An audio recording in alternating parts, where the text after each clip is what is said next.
Welcome in the other side of my office. You haven't seen this one yet, and today we are talking about how you can build an authentic outreach strategy that is going to feel good, feel natural, feel like you are being yourself, and it's going to get you calls booked on your calendar.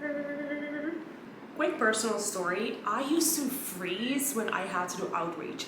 I would sit behind my computer, spend 2 hours in the DMs, send 2 messages, and the whole time I'm actually just ruminating, thinking about how I feel awkward sending this, thinking about how I hate sending messages, thinking about why do I have to sell, right? And I know you have been there as well.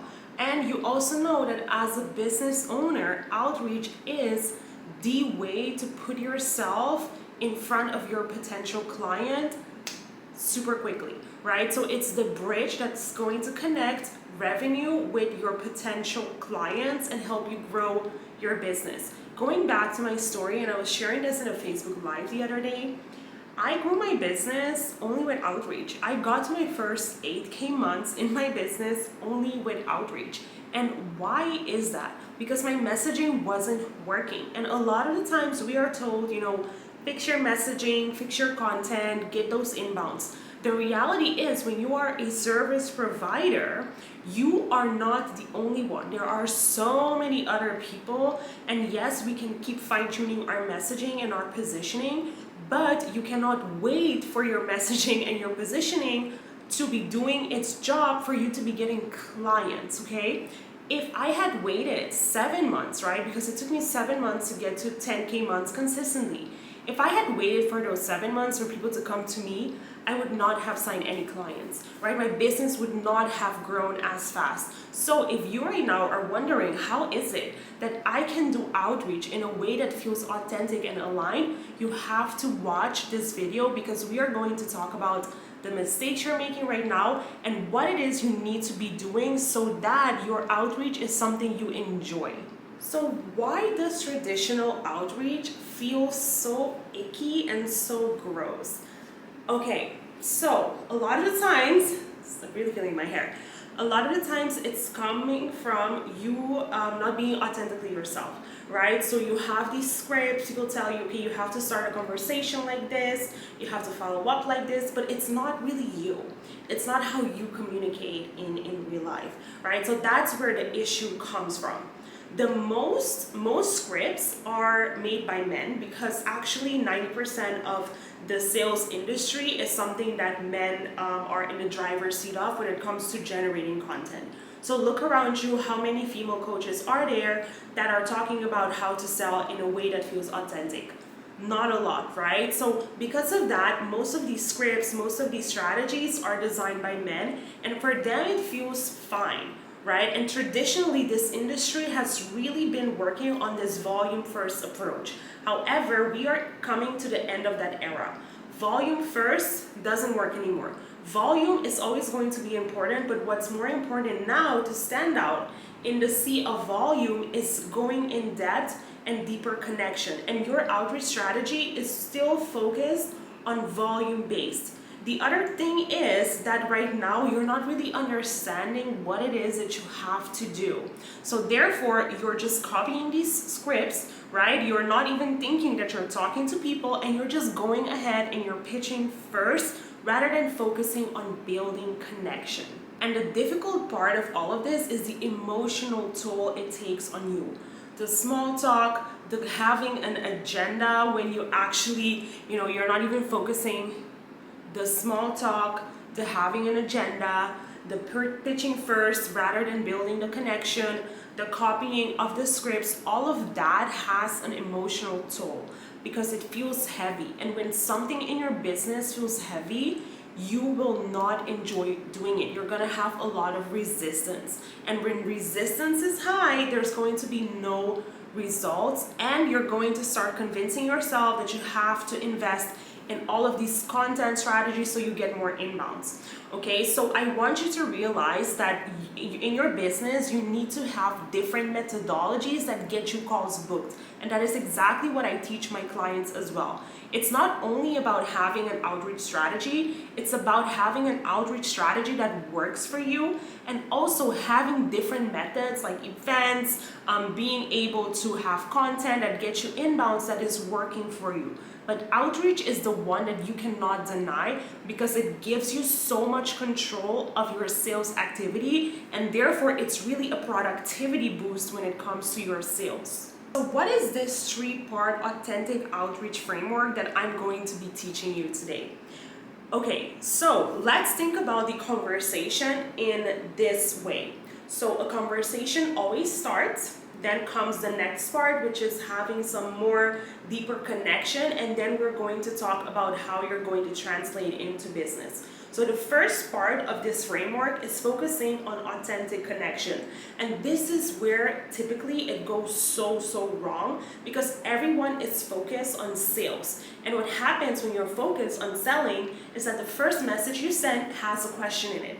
If the first message you're sending right now has a question of, oh, what have you been working on your journey so far? Oh, what are you focusing on in the quarter? Or, oh, like, what are your struggles or challenges that you're focused, or, oh, what are your challenges that you're working on right now? Too salesy, too pushy. Of course you are here to do business. However, you want to connect with that person first. In high ticket, people look at how you're able to connect with them. They sign with you because you embody what it is that they want. So in your conversation, you also need to be embodying that high level of energy.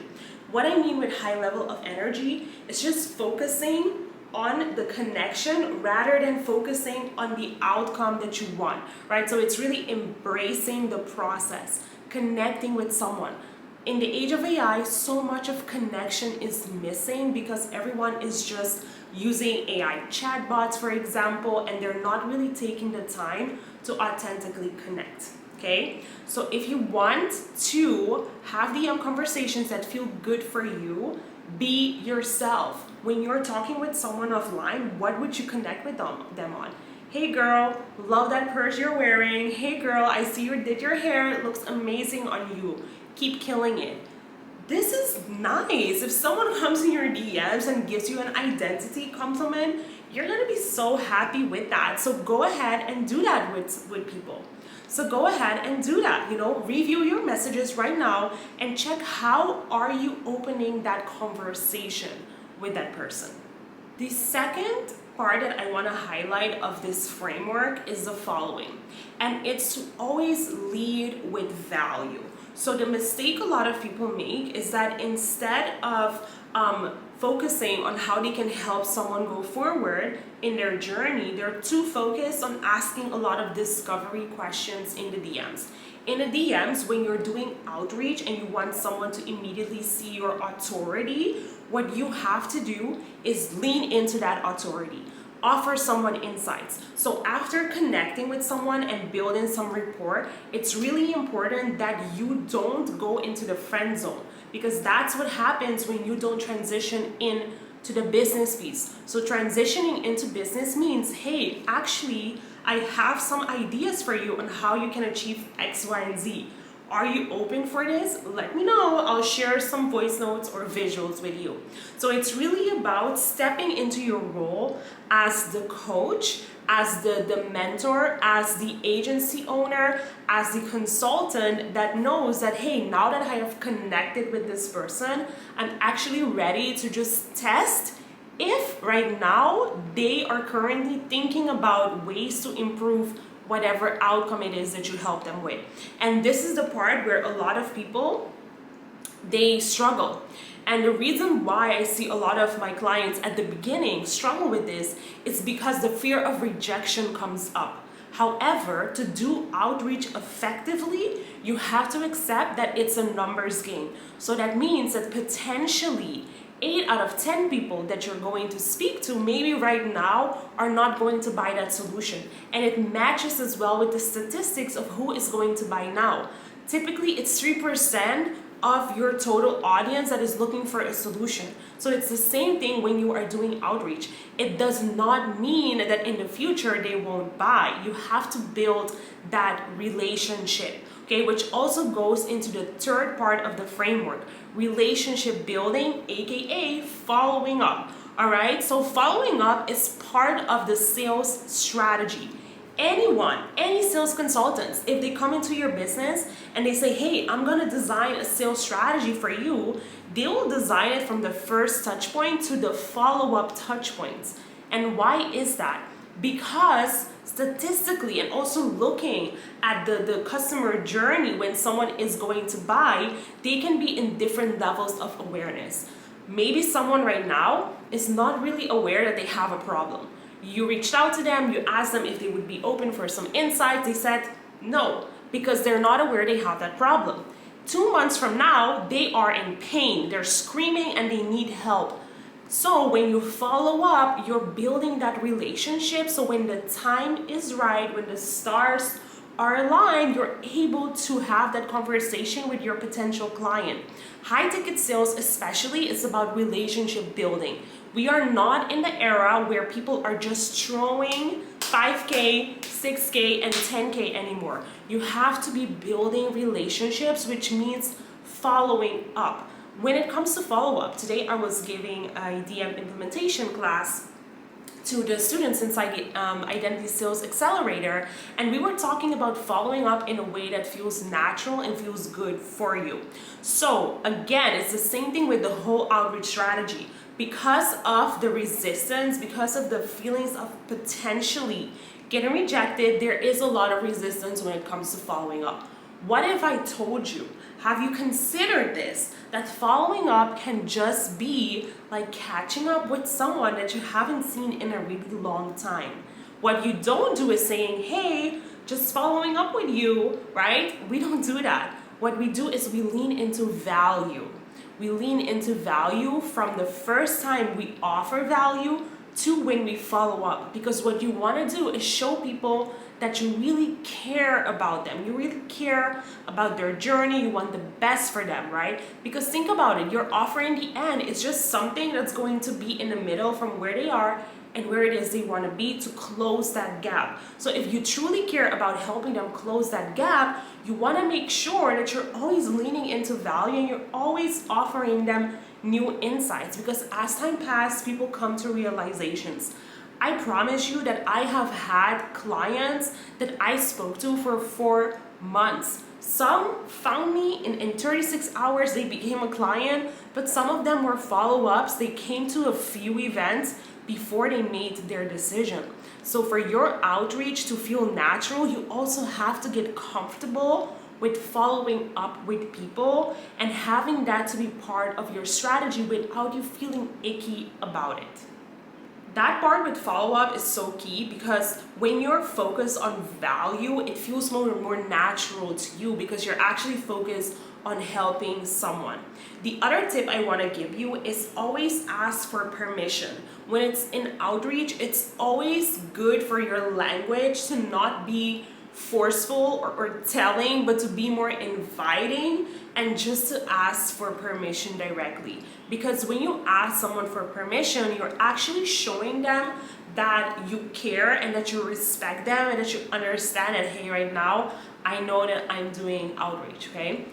One thing that a lot of people don't realize about outreach is that it's such a viral thing to do. Like being in someone's DMs, they're gonna see more of your content, and when they see more of your content, they will also start raising their hands to the things you are actually posting, and then an outreach becomes inbound, right? So I have clients who have experienced this, and she's like, whoa, I reached out to this person, they saw my content, and now they reached out to me, right? So it's really about helping you to stay visible and in front of your ideal client as well.